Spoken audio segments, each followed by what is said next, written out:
be. My love for you is all it took. You know that I'm an open book. You better step up on your game before I rip your shirt to shreds. Not to be left out in the cold. Why don't you take me to your bed? You know that I'm an open book. I like that. You know that I'm an open book. Come on closer. My love for you is all it took. And then you are. You know that I'm an open book. Give it to me, baby. I want it right now. All right. Thank you. I'm not sure what song McCrae picked. It was a good one. But the way he was snickering through that whole thing scares me a bit. Snickering for Love because it was Gina Marie's Open Book. Oh, was it really? Okay, yeah. Okay, great. Classic, Great, awesome. classic. That is a classic. No, excellent. But no, thank everyone for joining us for our continued Big Brother Canada 3 game breakdowns. We've got our production guy, co-host, working hard all the time. Got McCrae Olsen here. How's it going? At the keyboards, always clicking away. More importantly, though, for the shows, because you are like a crazy person. Yeah, I look like I'm deranged. I already look like a homeless person, but I look like 12 steps above that. After I'm just panicking and laughing and you always we don't really talk much before this a lot of times. No. You're like, I'm in panic mode. Yeah, I'm like freaking out. I'm trying to get this shit on time, bringing it in. I don't know. Oops. Gotta get this. Yep. Yep. I see him fucking shit up already. All right, well, fuck it. Let's get down to business. Let's get down to brass tacks. We got Kevin Martin here, motherfucking the #1 pick in the Chum Lord draft. Fucking everyone had you. You were a fucking. You were pretty much, I think, the Derek type character walking into the season. You had the idea, or you said that you were gonna not tell anyone that you were a professional gambler or a professional poker player. Poker player, you're lying. You lie for money. So I think everyone had that kind of idea that you were gonna walk in and just fucking mess shit up. And sure enough, you kind of did. But let's not get ahead of ourselves. Let's go to where it all started for you. Where did your love of Big Brother come from? If you do love Big Brother, I mean, who cares if you don't? Oh, it's a huge love. For sure. First of all, thank you guys for having me. This is amazing. Love the show, even before I got cast. So it's good to be on it. Oh, thank you. Yeah. We're glad to have you, Kevin. Absolutely. Thanks, guys. Season 14. I started watching about halfway through season 14. An ex-girlfriend was watching the show, and I'm like, "What is this?" I'm like, "Why are these people yelling at the camera about how they hate each other?" Because I was always a big Survivor fan, just like the game theory behind Survivor and getting down to one person left. I always really liked that, and Big Brother was just kind of. It's different, but as soon as she introduced it to me, I was like, boom. Watched the second half of season 14, and then Big Brother Canada season 1 debuted that fall, and I was like, applied. I'm like, I love it. I applied for season 1, and then I saw you crazy guys on season 15. So a very recent love of Big Brother. Excellent. I went back and watched season 10. Okay. Of the U.S. version because everyone talks about how that's a legendary season, so I watched that. So I disagree completely, but we can. I disagree completely. Yeah, that was really? That was a yawner for me. I'll give you a list. Yeah, that was a yawn season for me. You got to go back, Kevin. I'm gonna give you a list of things. You got to go 6, 7, 8, 12. Then you can skip around. Then you can mess around. Season 2 is on great. there. I got to go back and watch them, obviously, because I've only seen 7 seasons of Big Brother. I still have to go crush the rest. So. It's a deep love of Big Brother, and that was before I got cast, and even now, obviously, after playing this crazy game, it's like I'm crazy about it to this moment. Absolutely. All right, so going to casting, what's your gimmick? Do you have a gimmick? What is your character? If you have a character, well, how do you play? How do you play when you go into casting? Well. I'm true to myself. Obviously, casting, you have to be true to yourself. If you lie, I mean, Robin and her team will sniff that out in a second, and you'll be blacklisted. You can't get bullshit by them. But you just, I always said I added steroids to my personality. I have a big personality, but as soon as you go in casting, I just took it up one more notch. Yep.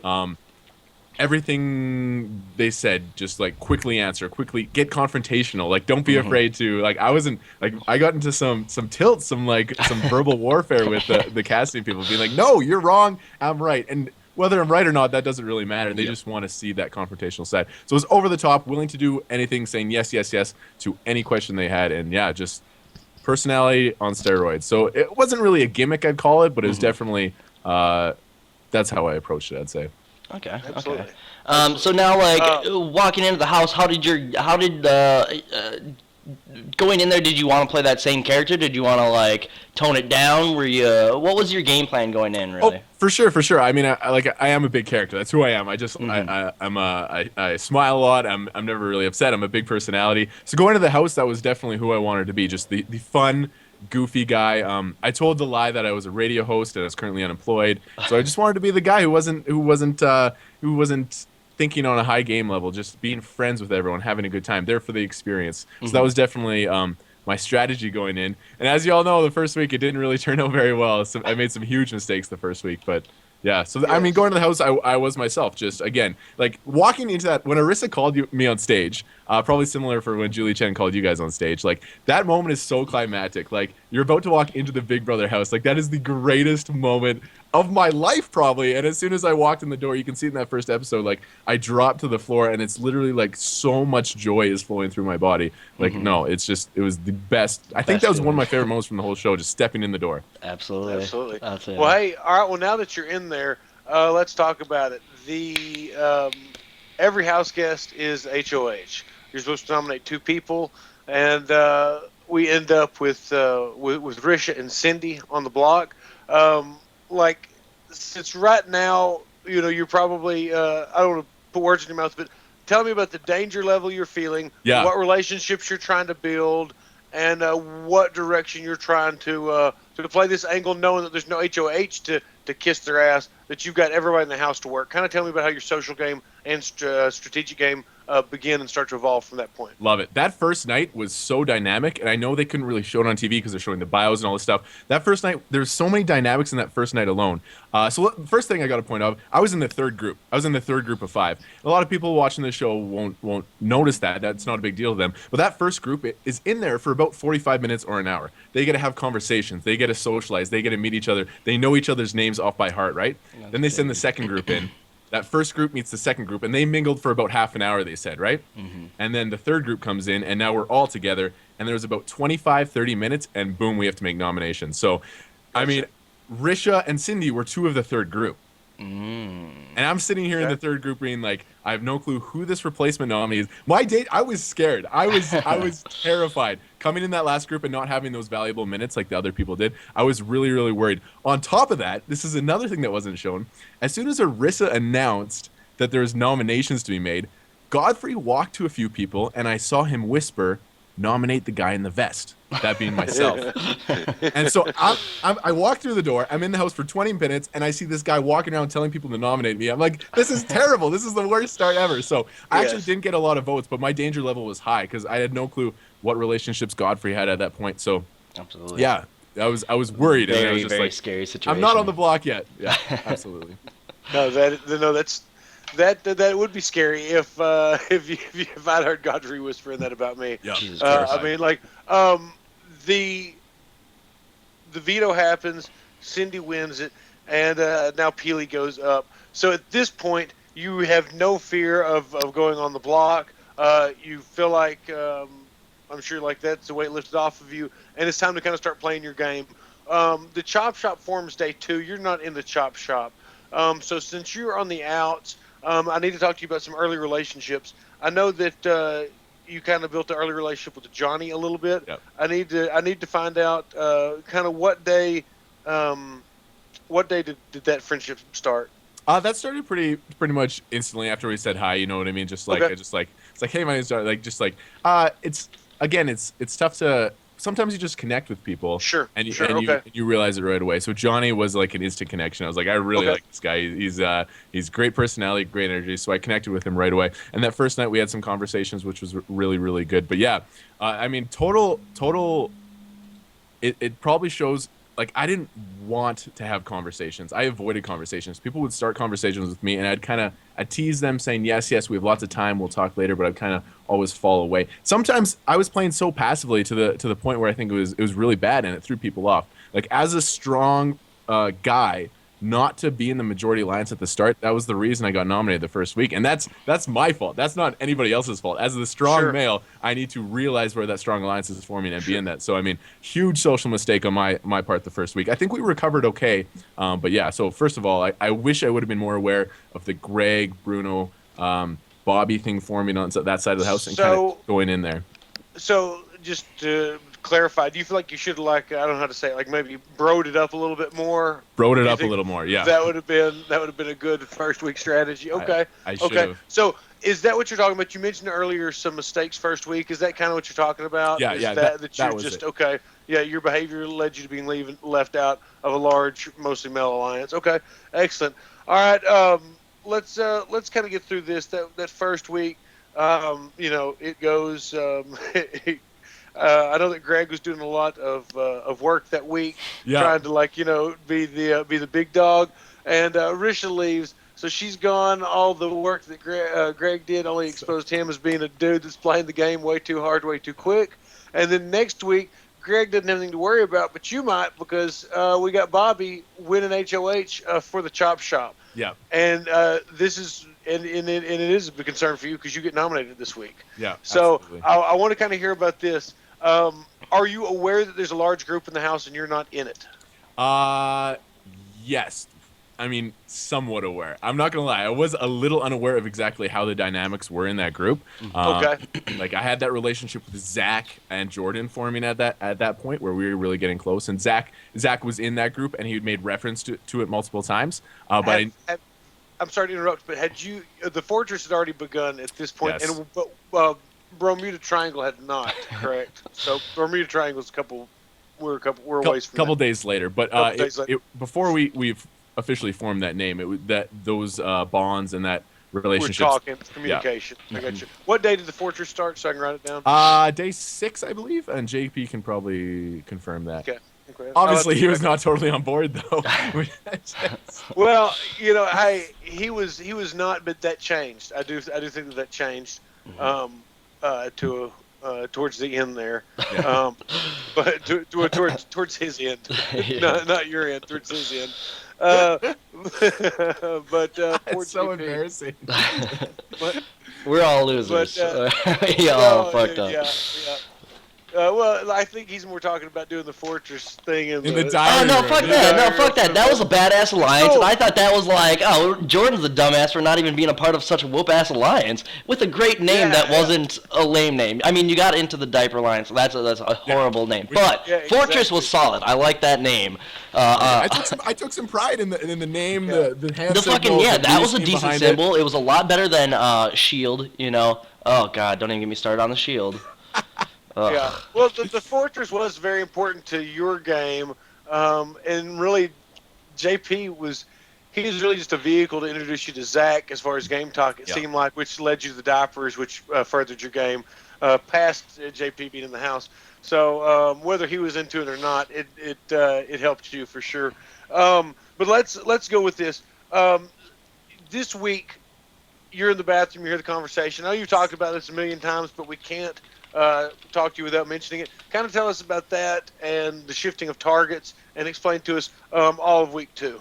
Oh, so I mean, absolutely pinnacle. So this is about an hour and a half before we pick players to play in the veto competition. We're locked in the HOH room. They're rearranging the furniture, and so they say the HOH room is open, and everyone starts leaving. I just go to the washroom, do my business or whatever, and then I'm washing my hands. Literally, I shut off the tap.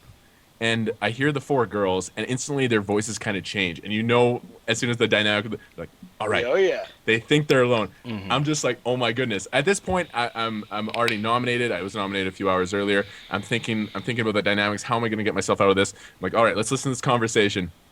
They didn't show it, but I creeped up beside the bathtub. And I had like one arm on the bathtub, and I was just listening. And they were talking quite loudly and quite clearly.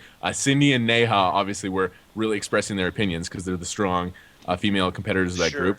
Sarah and Willow were also in the dynamics, but they weren't as aggressive as Neha and Cindy. And boom, they start dropping names. I'm talking like they're saying, Cindy, this is a quote what Cindy said. She said, if I won this week, it would be 2 strong guys on the block with a replacement being a strong guy of either Zach, Bobby,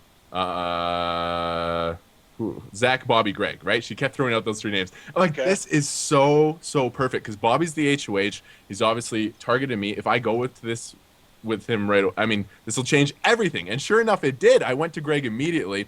I don't like within 15 seconds. I went up to Greg and said, "You, me, talk now." And he was just in, and I gave him the information word for word. Neha and Cindy actually came up behind me during that conversation, and I kept it. It didn't matter at that point. I'm like, you can ask him. This is what they said word for word, and they could not deny it. So Greg rallied up his boys. He rallied up Bobby, rallied up Zach, and said, "No, let's get Kevin off the block. He's a guy now, and let's get a girl out of this house." And I'm telling you, when I left that bathroom, and I said, "Oh, they captured it on TV so perfectly. What a great scene." I was like, "Nice conversation, ladies." Neha's and Cindy's faces just like melted. They absolutely melted. The whole dynamic of Big Brother Canada season 3 changed with that one conversation. Yep. We would have everything would be different. I mean, that's how Big Brother is, but I mean, Sure, it would have been sure. so interesting if I went out that first week and then Neha got a little chance. Like, it would have been nuts. But I mean, Oh, it would have. No, absolutely. That was a pivotal point. That started a lot of this. A lot of the game talk this year revolved around like a possible boys first girls. There was a fear that kind of kept some things stirred up in the house, and that was the beginning of that. You know, obviously it saved you, which you would have gone that week. You know, and obviously wouldn't have led to. It would have. I mean, it would have changed the rest of the game as far as you end up going, and as many things that you were involved in. So speaking of your involvement here, Cindy leaves. That's obviously a very good thing for you. Yeah. Okay. So Cindy's out of the house. Now you accidentally went HOH. oh my All right? goodness, All right. that was So this is. And this is interesting. I'm gonna get to. I'll wait till after you win your veto to bring this up. Well, actually, no. Right now, you've won 2. You've already won your veto. So you've won. You're like a comp beast at this point in the game. So The game. Yeah, I know. You're wanting to kind of fly on the radar, and a little bit, and you've singled yourself out as a major threat. Did you start to feel like you were a threat at this point? Oh, coming absolutely. off this week? And Okay. that's why I was so miserable in the diary room. Yeah. Another mistake by my part. I didn't study the video. They're playing that video I didn't give I didn't care about it. I was like, this is like, I want to go back to bed, right? Because I knew I don't want to win, but I should have studied the video to effectively throw it now in hindsight, right? It's my first matchup in that competition with the buzzers. I'm going against Jordan. I know he's trying to throw it. So if I let him answer the wrong thing incorrectly, so that's why I hit a button randomly, take the 50-50 chance, try to get eliminated. Yeah. I get it right. Damn it. Okay. So I'm up against Zach again. And again, I know he's trying to throw it. And he studied the video. So again, I hit a random button, get it right. I mean, this sucks. So I'm up against Ashley in the final. It's me and Ashley. I'm sitting, how am I in the finals of this competition? And so I step back and I just let Ashley answer it because I think she's trying to win the competition. So that's how and then she hits it and she gets it wrong and I'm the winner. And I paused the screen when I was watching the season back. There's a half a second moment where my face is just like pissed. And you see the hatred. And then I like fake celebrate them. And then they send me the DR. And obviously I was in the diary room for like 10 minutes just being like, why? Like punching the chair, being like, that was, besides the triple eviction, winning that HOH accidentally was the lowest moment for me in the house. It was absolutely just Really? Yeah, and that's very interesting that you guaranteed safety. You're gonna be safe through the week, but that's the lowest point, you know. The lowest point. Yeah. It's day 14, and I've won 2 major competitions. Yeah. And Greg's running around the house being like, "This guy's setting records." He was telling people, "This guy's played the best game of Big Brother Canada ever." And I'm just like, it's just such a Day bad spot. 14, Dick. Well, I know. I'm glad you're saying this because I've got here highlighted in my notes. I want you to tell us about your direction of your game at this time, because honestly, it doesn't seem like you have a whole lot of direction. Like you won the power veto to save yourself. Obviously, you win this HOH accidentally. Now you're in a position where people are going to the house saying you're playing one of the best games ever. Of course, it's Greg, but it's still being said. So now, like I said, I'm not sure what direction your game is going because I want to know, because if the Neha flip had worked, things had gone very differently. And it seems like, obviously you were interested in that. I want to talk about the noms, why you made the Neha Brittany noms. Were they just safe? Were they strategic? What was the point of this Neha Brittany noms? And then get me to the point where all the discussions happening, the Hexagon Alliance, and what would have happened for your game had Neha stayed. Yeah, that is another huge point of the season. Neha leaving this instant eviction, right? So tell me it's an instant eviction. I'm in the vault making my nominations. I'm actually really excited because this means I won't get my room, I won't get my letter, I won't get my treats. People will hopefully forget about this. If I'm in the room for a whole week, they'll remember more. So I'm really excited. And then, so here's the dynamic. I really just was kind of just sucking up to the Bobby, Greg kind of the chop shop essentially, right? Mm-hmm. I just told them this information about the girls. I'm really trying to bro down at this point now. So I'm thinking they really wanted Neha out badly, super, super badly. And so I just thought at this point, the best chance for me to float a couple more weeks is to continue being loyal to these guys and just selling my soul to them, even though I obviously didn't care about them game wise. But so nominated Neha. And again, the pawn nomination is an interesting one that I've thought about multiple times. So I nominate Brittany as the pawn because she got 12-0 votes against Cindy, right? Mm-hmm. And that is one decision I question a lot, right?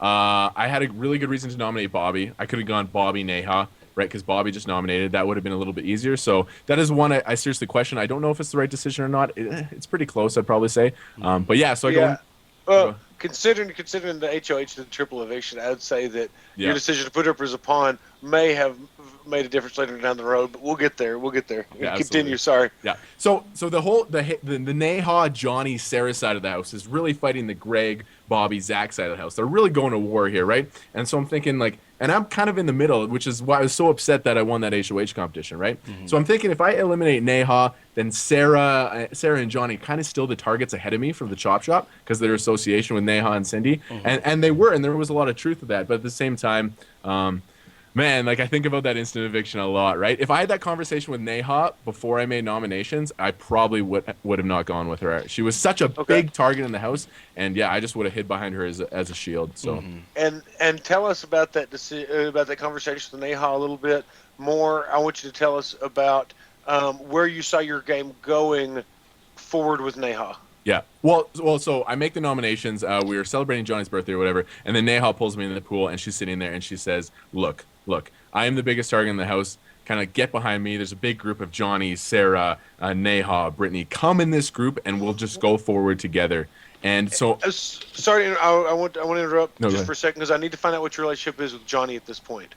Oh, my relationship with Johnny is good. I was slowly trying to distance myself from him, though. Him and Neha were really, really close, and it does come across in the show a little bit that that after I got nominated the first week, and then I kind of sucked up to the Greg side of the house with my information about the bathroom story. I was I kind of have to distance myself with Johnny a little bit. I mean, I really like the guy.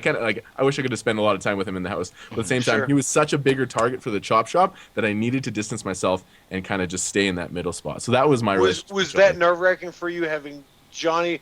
I watched the feeds and also, obviously watched the episodes. Yeah.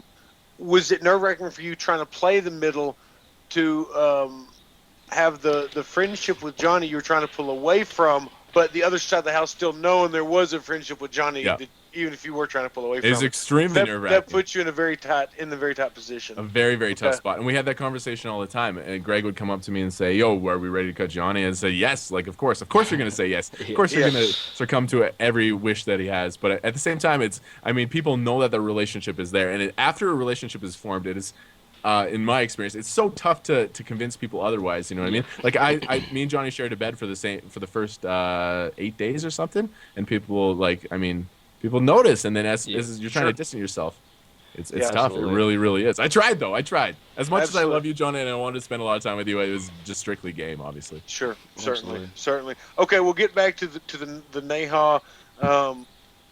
The Neha plan, how that pulled you in, because the hexagons forming is going to really, in some ways, I think in your mind, it's what keeps you safe that next week in Brittany's HOH. Yeah. But that opens your game up to it has.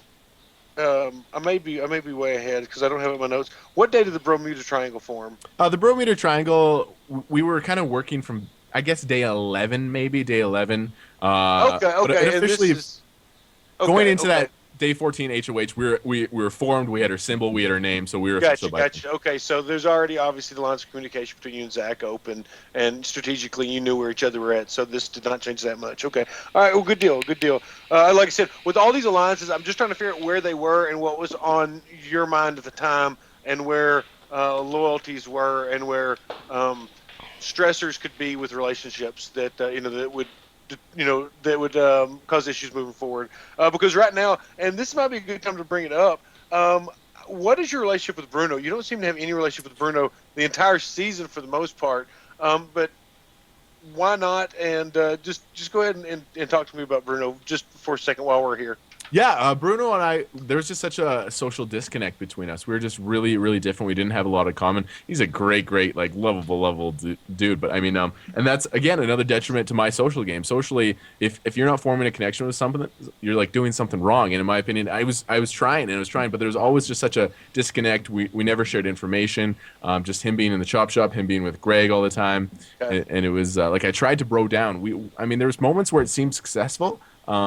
But no, there was just but at the same time, I knew Bruno had targets of Sarah, Johnny, and Neha ahead of me, so I wasn't too worried about it. But Sure. Yeah. Okay. What about your All right. relationship with Brittany, actually? Because, I mean, after your HOH, she's going to be the next HOH, and she puts you up, and then there's this whole, like, crazy plan. Like, what are your thoughts, like, going through, or, like, this whole time? Yeah. What the fuck is going on? You have to be fucking shitting bricks. So Brittany wins the HOH. Sarah gives it to her, which is a great move by her part. And then Brittany tells me I'm going to be nominated. Mm-hmm. And I'm thinking, we had a pretty good relationship. I mean, I was pretty close with that Johnny, Sarah, Brittany group at this point. So she tells me I'm being nominated.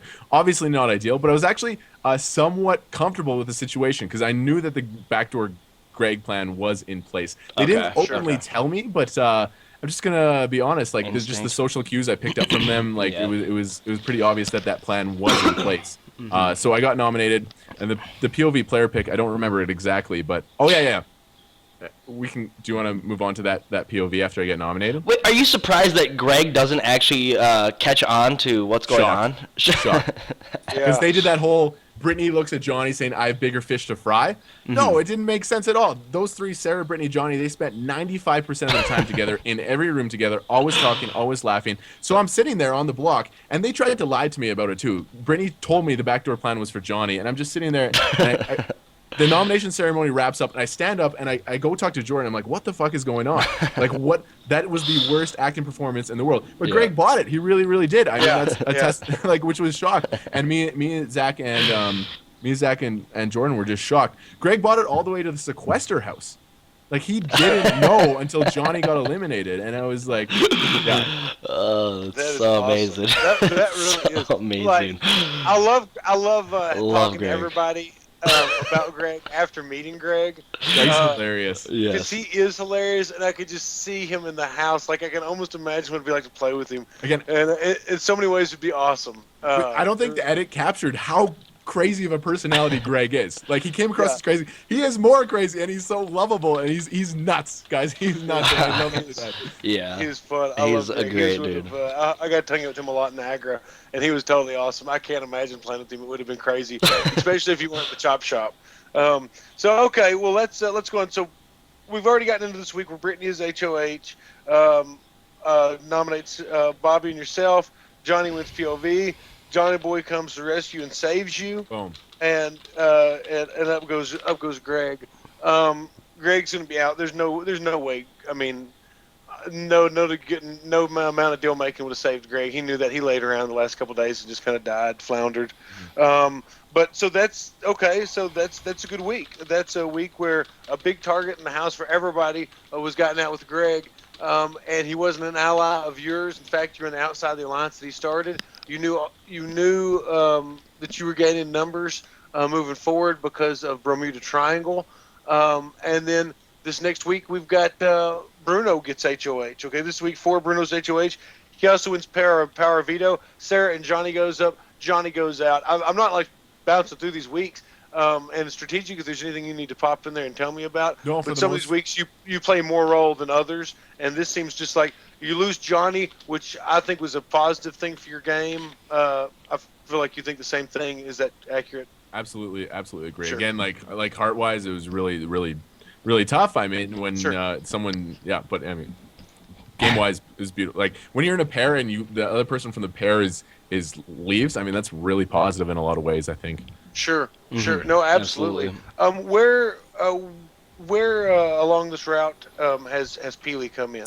Oh, Peely. It actually started way earlier than that, and it wasn't featured on the Sure. show. Day 11, we started spending a lot of time together. That Yeah. showman started blooming. Knew it was early. I don't Knew it want was to. early. I don't want to derail this whole conversation, but Kevin, I can't see you anymore. Skype is having a meltdown right now. Do you guys want to just keep on going on, or do you want to back out and then jump back in, Kevin? Whatever you prefer. Um, If it'll take just a sec, we can just call. You can hang up on us, McCrae, and then call us both right back. okay. That I'll won't just- take 2 seconds. Yeah, we'll see if that works. Can you see him, Spencer? I can see he's frozen, but I can. The I spinning can dial. see- Yeah. I don't know. Alright, I don't I'll see be a spinning back. dial. Okay, hold on. All right, guys. Sorry about this. Let's see if we can get this. Should I one hang going up, again. Spencer? Let's see. Your image is still not coming back. Yeah, you guys both hang up. Fuck you. It was a bad call. Poor had several problems. Skype. You're getting Skype answers. Alright, double calling him back. Sorry guys for this, we're gonna have to take a little delay. Hey everyone, shout out to big old John Party. Big Jan's in the John's fucking, in the chat. Yeah, the old Big Jan. Woo, the Mac Daddy show. Fucking John Party. Alright, we're back and Alright, we're hey. looking good. That wasn't too bad of a hiccup. No, All it right. wasn't too bad. Alright, Back. so where do we leave off? Talking about Peely? Oh yeah. We talked about how Peely and you started on day 11. Okay. Going So back. Johnny's leaving. That's good for your game. We've covered that point. This is good for your game, but also had things gone south with what would become the Diapers. I guess Diapers hadn't formed yet, but they're getting close. They formed this week. They form Yeah. before Johnny leaves, correct? Well, the- Diapers are going to officially form before Cindy comes in the house. Even Cindy Yeah. re-enters day 30. So what day do Diapers form? God damn it, 26, that 27? name. Oh, it's awful. It's awful. It's okay. Okay, so I mean the diapers were always kind of there. We had the Bromida Triangle going on, and then Sure. the Peely showmance was developing, and the Ashley showmance Ashley, was developing. sure. So it was kind of a naturally thing there. But again, locking down with the name. Before Cindy wins the A show, or before Cindy comes back, probably as soon as Johnny leaves, we probably lock it in the name. Okay. All right. Sounds good. Because that's interesting because, they put you into some really big numbers because Johnny leaving, I think Johnny really was kind of your key to that side of the house, and had you needed to go that way, it would have been more difficult without him. So at this point, you were committed. And where do you see yourself? Because you'd wanted to kind of play in the middle between these big alliances, but now the Chop Shop has had Greg removed. You know that there's no loyalty with Ashley and Zach to the Chop Shop. You've got the Diaper Alliance going. So kind of you've taken away your ability to float really because you've formed a solid group of people. I guess that's a solid 5, JP. So where do you see your game going from this point? Now that you've secured yourself intermajor alliance, you know the information that's going on in the house. You know the real information, not like somebody like Bobby that still thinks there's a Chop Shop together at this point or anything like that. I need to know kind of where you see your game going forward. Are you wanting to just go to battle, or are you wanting to still kind of play the middle but from a bigger group? Explain your game at this point.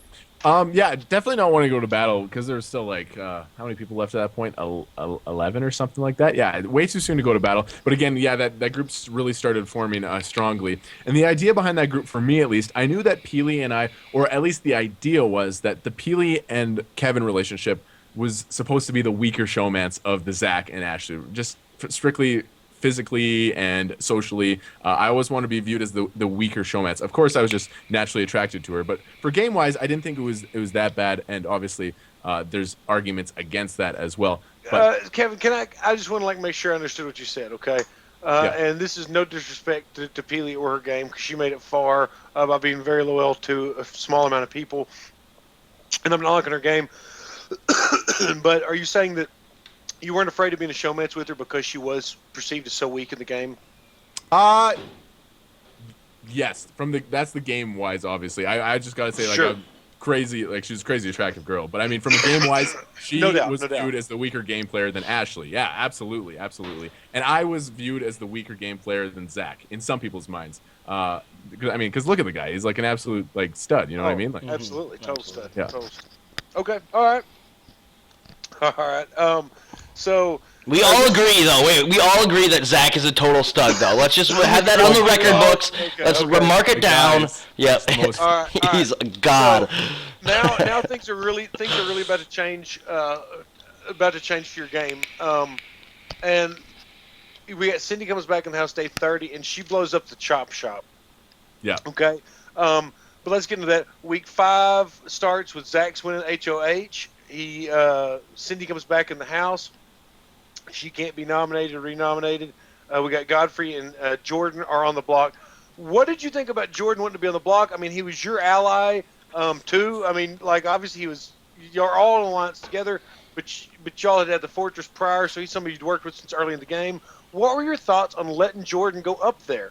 This is where everything starts to slowly go south. I'm very comfortable at this point with my point, and then as soon as Zach wins the HOH, this is where the decline starts to happen. But so Jordan approached me very confidently about going on the block. He said, "Kevin, the best move for us, the best move for our alliance is if I go on the block." And again, like, I met that statement with a little bit of like, "Are you sure?" But at the same time, he showed a lot of confidence in that decision. He wanted to. He really, really, really wanted to. And so I kind of said, okay, like, if you've thought this through enough, I trust your game knowledge, your game skill more than mine. So I'm not going to interject and try to get my opinion through at this point. Should I have? I mean, there's definitely an argument for me being, no, man, you're my number one. Stay off the freaking block. Maybe I should have said that. But he really, really, really, really was confident in his decision. So I said, all right, you want to play ball? Do your thing, man. Mm-hmm. Okay. This is interesting. Jordan's decision to go up, and even more interesting was Zach's decision not to use the power of veto after he won it. So now that you've said okay, you've kind of given you gave Jordan your blessing to go up on the block, knowing obviously I think there's a plan in place that he would not be up there after the veto was won. It would be used, and possibly Bobby or Bruno could go. When Zach is talking about not using this veto, what are your conversations like? Tell me about this. I want to know. Yeah. I want to know kind of all the conversations that took place. That with Cindy coming back in the house, that seemed to scare Zach a little bit, and shed some more light on this for us, please. Pretty devastating. Yeah, very, very interesting dynamic thing here. Pretty devastating because Zach was with that Chop Shop alliance of Bobby and Bruno, and he thought the loyalty was still there to a somewhat point. So he really didn't want to take the shot at Bobby and Bruno just yet. But yeah, Zach wins the veto. And I'm interrupting like a motherfucker. no, do it. There's so many people intertwined and so many different things because this is clearly not taking a shot at Bobby and Bruno this week. It's clearly because Zach is protected by the this alliance that doesn't exist anymore of the Chop Shop, and it doesn't help anybody else but his game.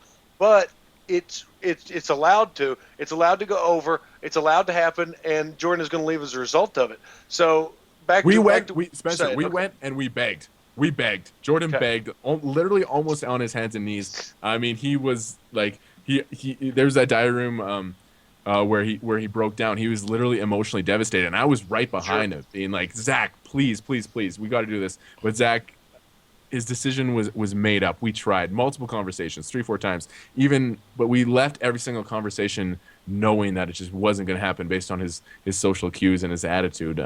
He would say he would think about it. He'd rethink about it. And when that's being said, it's like, nah, it's not being gonna dismissive. happen. Yeah, he's being dismissive of the idea, of course. Okay. Yeah. So yeah, Jordan. I mean, obviously Jordan. I never dominated that conversation of use this veto. Jordan was the one who dominated that conversation with the Newport Alliance. But he literally he threw his heart on the ground in front of Zach and said, please use it. And Zach didn't. I do want to know. I'm gonna come back because I've got to talk about Cindy's flipping of the house, and Sarah told you that the house was flipped a couple hours before it happened, if I'm not mistaken. Huge. So you knew this was going to happen. Is that right? Yeah, about 30 minutes before the eviction ceremony, Sarah comes up to me and says, "Kevin, I can't lie to you. The vote's going to go down a different way than you think it is." And I was just shocked, absolutely shocked. He said, "Wow, it flipped." And then I was doing the math, who flipped, and she's like, "Cindy, Brittany, Sarah, Bobby, and Bruno." And I just sat there shocked. And I was thinking for 20 minutes, is there anything I can do to save my man Jordan? You know, he's going home. Is there anything I could do? And I just couldn't think of anything. So it hurt my heart. I didn't tell him that he was going home. I let the blind side go on as possible. I even decided to still continue to vote against. I knew that how the vote was going to go down, and I voted the wrong way intentionally because I was able. Like if I flipped, my diaper alliance would be like, "How did you didn't tell us?" They would be upset, and then so I was I decided not to fight for him in the last moments because I don't think there was anything I could have done. Is there any bit of you right now at this point in the game that thinks it's okay to lose JP because he was in the alliance before he was in the fortress he didn't tell me about, and I don't know how far I can trust him with Zach. I've gotten close to Zach, and Zach's a good person to have in front of you. This is not a bad time to lose JP if I've got to. Was any part of you thinking that? No, it was devastating to lose JP. It was really devastating. He was my number one. We shared all this information together. That eviction happened on day 35. A couple days ago, they showed this on the show. He came to me and admitted about the Newport thing, admitted that he wasn't being honest, and at that point, he wanted to be honest. A lot of people would look at that as an admission of, "Hey, you've been lying to me this whole time. What's wrong with you, buddy?" But to me, that was a confession. That was an admission. That was a sign of trust. That means from that moment going forward, he wanted me as my number one, right? We were ready to roll at that point, and then the house flipped 2 days later. I was so devastated. Of course, put it on a face, put on the act, and tried to move forward. But I mean, that was a huge hit. My chances of winning that game severely decreased after JP left. I truly believe. I think everyone thought you guys were going to be a powerhouse. You two together, like shit. I was game on. Let's go, baby. We were stoked about it. We were stoked about it. Like all the gamers, both sides were split up with good gamers on either side. Absolutely. And it was a lot. It was lots of smarts, lots of people on both sides that could manipulate the house, and it was really good. Speaking of manipulating the house, when Cindy comes back in, does she come back in with any information that hurts you at all? And with now the house being aware of some things, what were you thinking? Where was your mind at? Cindy coming back was huge, right? She flips the vote to vote out Jordan. So, and Cindy and I, there was again always a social disconnect between us. We never ever talked game. And so yeah, I mean, Peely wins the HOH on day 35, and she's trying to figure out how to go forward. I'm like, Peely, we're seen as a pair, so we need to do what's best for us. And Peely decides that the target should be Cindy, and I'm okay with this decision. I literally thought about all week, can I step in and can I get the shot at Bobby and Bruno this week if I wanted? And there was potential, yes, but I just decided it was a little bit too early, and so she goes the Cindy route. Why was Cindy seen as a bigger threat to you over Bobby and Bruno at this point in the game? Because it seems like Zach would want you to take that shot for him. So I'm surprised that somebody like Cindy was gone after. Yeah, absolutely. And again, I do regret this. I can chalk this up to a mistake with the information I've learned after. But in that moment, with the information I had from my first-person perspective, I think it was an okay decision. Certainly. Obviously, as I'm watching the show back, as any fan would be like, "You idiot! Why don't you go after Bobby and Bruno? Cindy can help you." But in that house, I just didn't get that dynamic because she just voted out my best ally. She just voted out my best friend. She led the flip, and there was always a disconnect between us. Great, Cindy's like such a fun person, but on a game level, there was that disconnect, and I was just totally all right with losing that relationship in the house. Okay. Obviously, in hindsight, I wish it would have just been like, Peely, set her down and be like, Peely, please, let's go after Bobby and Bruno this week. Yeah. Okay. Well, you didn't. So Peely's HOH was basically yours. She made what was good for your game was good for her game too. So it wasn't like obviously you didn't just railroad her. It was something that benefited her too. But that was, let's just say, Diaper Alliance HOH. So we came off of Zach's HOH was not not good for the diapers. Peely's HOH works out better. It gets out Cindy 2.0. Cindy has a lot of game in her. Like I've heard some people kind of badmouth Cindy's game, that kind of thing. Early on they didn't. Maybe it was just because they didn't like her or what have you. I'm talking about people online, not house guests. But like I don't get that at all. You could not like Cindy, but she got shit going, man. She was She's a gamer. gamer. She knew what was going on. She would hustle, have conversations, be very convincing, and she had a lot of game in her. So regardless whether she was a direct threat to you, more powerful than or more of a serious threat than Bruno or Bobby, yeah, that could be argued. But at the same time, she still is a major threat. So it is good that she's got to go. And Yeah, she it was does definitely leave. okay. So this next week, this is going to be, I think, like I don't know, day 42, something like that. You win your next HOH, okay? Yeah. So your diapers are doing awesome at this point in the game right now. You not only win HOH, and during this HOH, you do the right thing. You put up Bobby. Finally, you put up Bobby, and you put up Brittany. You're going to win You're going to win the HOH and the veto this week, and have all the power. So this is what I want to know from you. Why at this point in the game is Brittany still being seen as a pawn? Why isn't she seen as a threat equal to Bobby to get out of the house? Oh, because just strictly competition-wise, Bobby was just a bigger threat, right? Brittany, and again, that Sarah-Brittany duo, again, I don't know how accurate this is, but that was the perception that we had, that Sarah was having the conversation. Sarah had the good social game. Sarah was really talking game with everyone in the house. She was really pulling the strings in that duo. So, yeah, Brittany was just never looked at as a threat until a couple weeks later when she started winning everything, you know what I mean? Yeah, okay, yeah. I mean, like, really pretty much after this week. I mean, because she's going to win this next HH, obviously, we're going to talk about it. Started with my speech, Spencer, man. That speech, that freaking, hey, you can be the queen bee, you can be the best player. And then it just, like, it was so ironic that she took me out and, like... No, absolutely. No, absolutely, because she wins that one. Brittany wins the two most important HOHs of the season. She wins the triple and the double eviction HOH. So she's able to shift numbers in their favor very quickly, going deep. We're not really going to get to that point, of course, but we will talk about Bobby. Bobby's going to leave. Bobby needed to go. I agree. From watching, love Bobby as a person. Watching him on the feeds, he drove me crazy.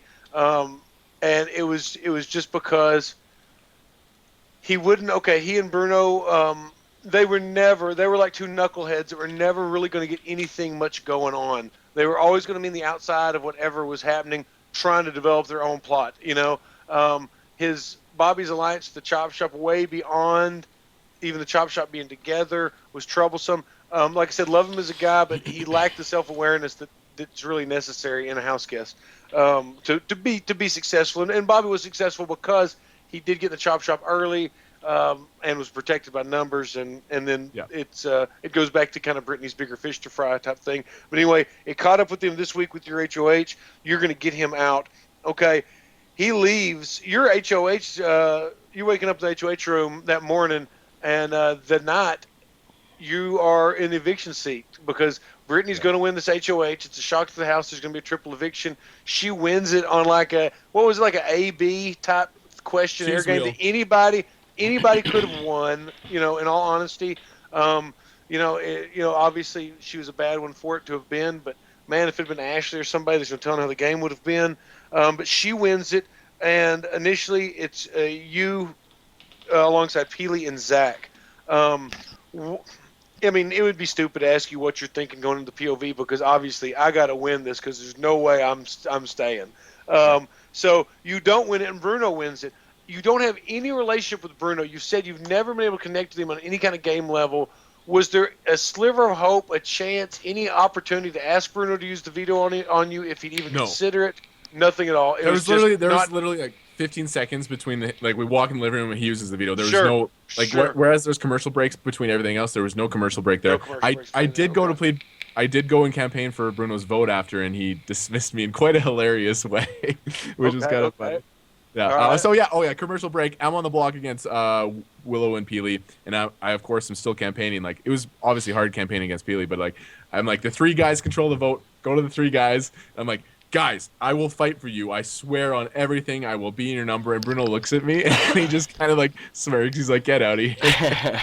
And I'm like, it was done. It was a Hail Mary play, and it was never gonna work. But what were your thoughts when Bruno used it on Zach? Pretty shocking. Again, did you think they had some deal that you didn't know about? Yeah, you thought that maybe Zach had been playing you a little bit at that time, possibly? I questioned it, but based on Zach's reaction, he was as shocked as I was, I think. So I was literally, and I said that in my press day after. I didn't understand it. I didn't know if it was a good move or not. Now that we get his line of thinking, you can definitely make the argument that it is a good move. But I was just absolutely floored. I was like, what is going on here? Well, I don't know if you know this, but from just talking to him, I didn't know this until interviewing Zach and Bruno. But they'd had a conversation like the night before about how they might be able to work together, but they need to have some way to show a large amount of trust. And it was just like it seemed to be almost in passing, according to both of them, really. It was just kind of like it was talked about, but it's coming to end game. And Bruno said that conversation is what made him use it. If they had that conversation, he never would have used it. Yeah, he did want to keep he did want to have like a meat shield in the house. Like that's pretty much Bruno's strategy, is to have a meat shield, somebody always bigger than him in front of him, and that played into it also.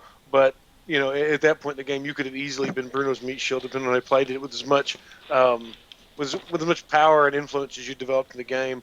But anyway, that's neither here nor there, because you are, interestingly enough, one of the only house guests in Big Brother history to be evicted with no votes cast to evict you. That's I had this discussion. Willow and I got voted out that same night, right? I got 0 votes to stay, but Willow physically left the house before I did. She stepped out. So did I get 9th or 8th? Like I was physically 8th. I'm just kidding. No, I got 0 votes to stay, so I own the 9th place. Willow got 8th. That's so good.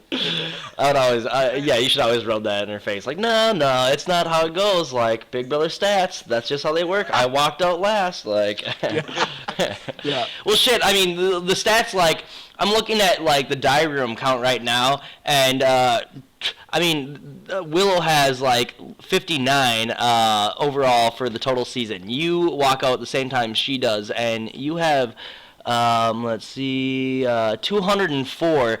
You have the 5th most diary room sessions out of everyone that are broadcast. A lot of people during your season would be like, oh, they're favoring Kevin, or like they would. But you were called Canada's golden child for about 2 weeks. Oh yeah, which I mean, but the thing I think about it is that you obviously knew what was going on. You're very aware of the show. You went into diary room. You put on an act. You gave Canada everything. You showed, like, you took that money right away at the beginning of the show. You were there to put on a show for Canada, and I think that's why everyone loved you so much, and that's why they gave you so many diary room sessions, is because you were in there and you were working that shit. So anyone that has bitching and moaning about this or that, like, Kevin fucking killed it, and we should all be thankful for fucking putting on a good, entertaining show, Thanks, man. Absolutely. And, man, let me tell you this, too. When you took that money, that's when I became a Kevin fan. Yeah. I was not a fan early, and no offense. The only reason was because everybody was such a Kevin fan. I'm always that motherfucker. It's like, oh, everybody likes that. I don't like that, But when you took that money, I was like, hell yeah, he's playing. He's smart. He's there. He's going to get some money, and make it fun for everybody. Yeah. But no, dude. You did not disappoint. Like I said earlier in this podcast, you were on the block under Bobby's HOH, the first real HOH, when people in the house were dictating what was happening. So you were in the crosshairs early. You kind of got out of the game plan you wanted to initially play by winning too many comps, and you got Neha out, which you almost regretted instantly. In a way, it seemed like there's a lot right there. Moving forward, the chop shop starting to go with Greg. You lose an ally, kinda, in Johnny, and then Cindy comes back. Man, your game, you had a very dynamic game. There are people that you can skip over weeks, and there's not a whole lot of gameplay that happened with them in there. But early on in the week, man, it's in the season, it's extremely dense with your name. You were all over the place, and it was really neat because we watched you not know your place because you weren't in the chop shop. You didn't really want to go with the Johnny, Sarah, Neha side of things. You liked what you kind of formed, I think, an alliance with Jordan with the Fortress because you liked each other. You could get along, but at the same time, I think you saw he was a link to better things as far as your game goes, man. And as things evolved, dude, you played such a big role and such a memorable character, and you made it very deep in the house. I mean, you made it 49 out of 70 days.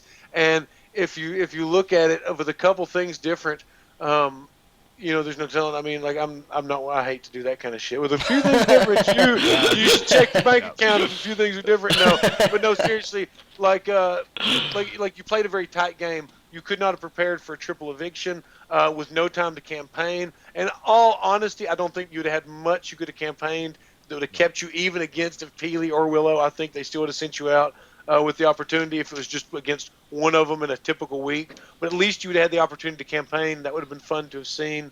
Man, is there anything about your game that we did not cover?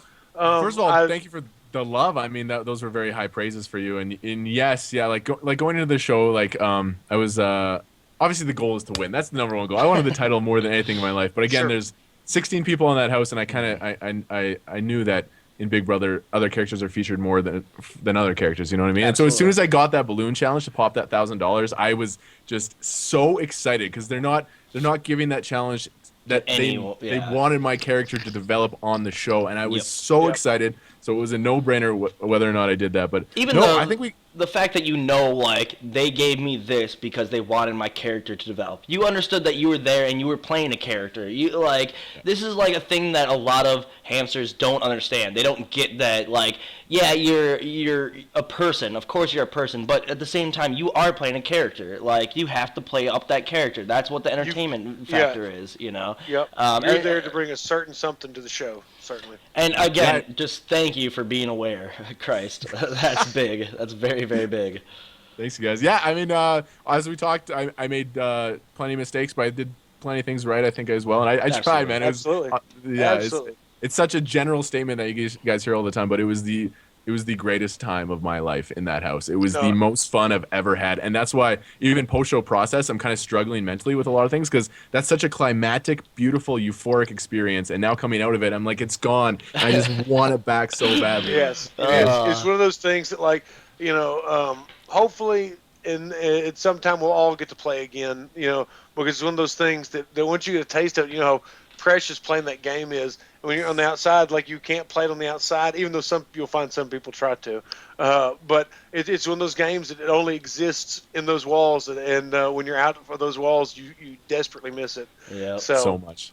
Yeah. So, man, is there anything that you want to shout out? Do you have any meet and greets coming up? Anything you've got planned? You need to make people aware of? I'm going to Regina next week with Peely and Zach and a bunch of other random people. But besides that, no, I'm just taking it chill. I met a lot of fans out in Calgary last night, going out in the clubs. I mean, I love you guys. Thank you so much.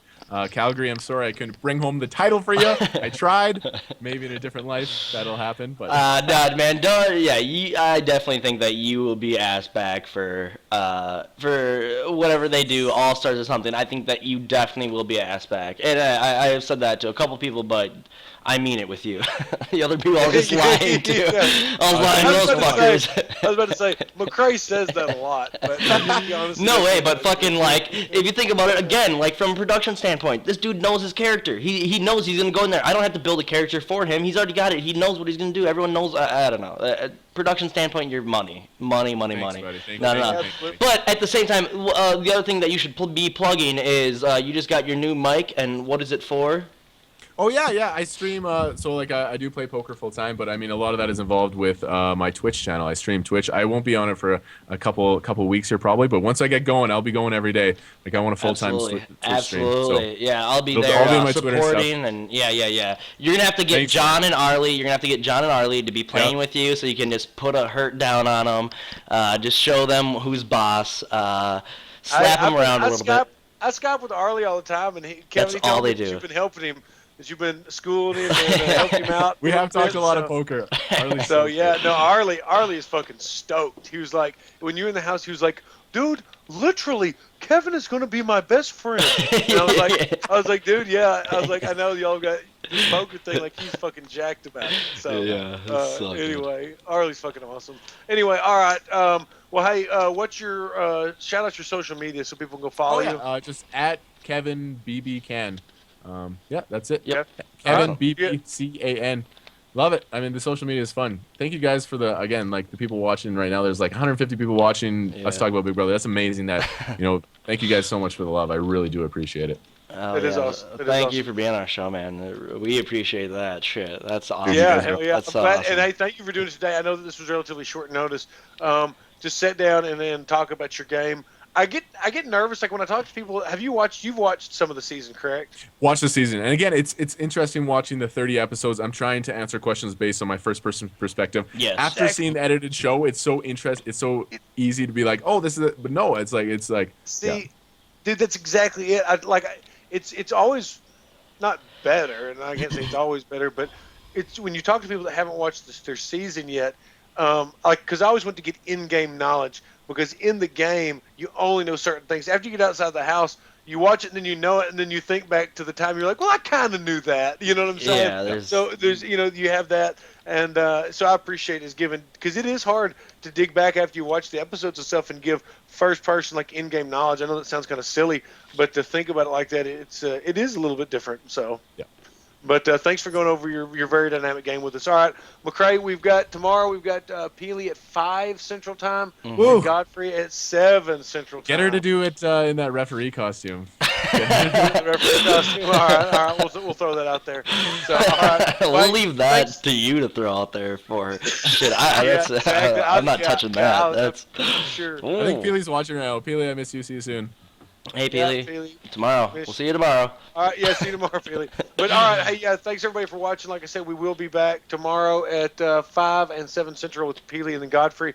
Make sure you click the thumbs up, subscribe, leave comments down there. Make sure you go follow Kevin on social media, keep up with what he's doing, and we will catch up with you tomorrow. But thanks everybody, and we're out. Yeah, Thanks, and everybody. Love you. Thanks, everyone. Love you, and love follow me on Twitch. I'm about to go Twitch right now, twitch.tv/Chumlord, and that's and Zips Wine. Also, sorry, we got Zipswine.com, This on the promo official code alcohol on the block sponsor. 15. Yeah. On the Block 15 promo code, save All right. 15%. Yeah, you got it. All right, guys. See you later. Thanks again, and we'll talk to you soon. Bye bye. 604. 604.